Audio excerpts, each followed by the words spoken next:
اكيد معظمنا بيشوف الناس دي في الجيم كل يوم، وبيبقى نفسنا ان احنا يكون عندنا العزيمه والاصرار ان احنا نتمرن زيهم، عشان احنا بنبقى متخيلين ان لما احنا نتمرن كل تمرينه وكل مجموعه وكل عده للفشل العضلي ده هيكبر لنا العضلات اسرع. هو اكيد مهم ان انت تدوس على نفسك في كل تمرينه عشان تجيب اخر عده او عدتين، او حتى في كل تمرينه ان انت تزود الوزن او تزود عده، فده اكيد هيساعدك ان انت تبني عضل.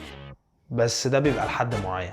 خليني اشرح لك. تمرين الفشل العضلي في كل تمرين او في كل مجموعه انت بتتمرنها بيجي بمشاكله. يعني انت لو في كل تمرين بتفضل تزق نفسك تضغط على نفسك وتشيل الوزن لدرجه ان انت مش قادر ترفعه خالص. يعني لما اقول فشل عضلي انت مش قادر تشيل اخر عده، يعني انت اخر عده دي خلاص مش قادر ترفع اي وزن بعد كده، ده بيجي بمشاكله.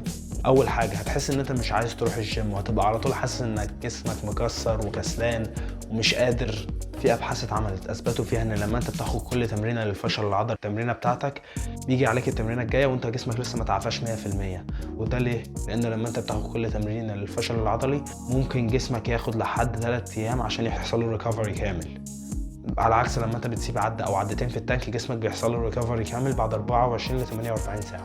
دي طبعا مشكله كبيره، لان معظم النظم التدريبيه المعروفه اللي احنا بنمشي عليها زي البوش بول ليج او زي ابر لو او زي جسم كامل او بعد كده يوم راحه بعد كده جسم كامل بعد كده يوم راحه بعد كده جسم كامل، كل نظم التمرين دي انت بتمرن العضله بعديها ب 24 ساعه او بعديها ب 48 ساعه. فما فيش في نظم التمرين دي نظام بيخليك تمرن العضله بعديها ب3 ايام او 4 ايام. فانت طبعا هتروح كل تمرين هتبقى مرهق. حد يجي يقول لي خلاص يا عم يوسف يعني عرفنا، طب نتمرن ازاي؟ انا اقول لك.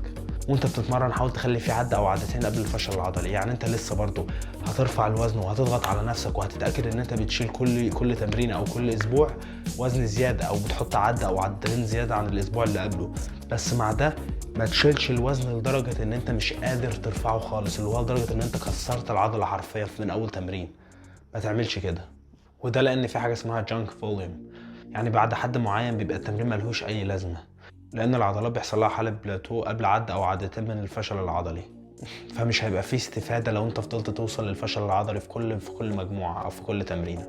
وده مش معناه ان انت المفروض ما توصلش للفشل العضلي خالص. ممكن عادي جدا الفشل العضلي يحصل في اخر عده في اخر التمرينه، او ممكن في اخر مجموعه في التمرينه بتاعتك، بس المفروض ما يحصلش في كل مجموعه في كل عده لان ده غلط عليك. وبس يا جماعه، متنساش تعمل لايك وشير وتشترك في القناه. لو عندك اي اسئله سيبها تحت في الكومنتس. سلام.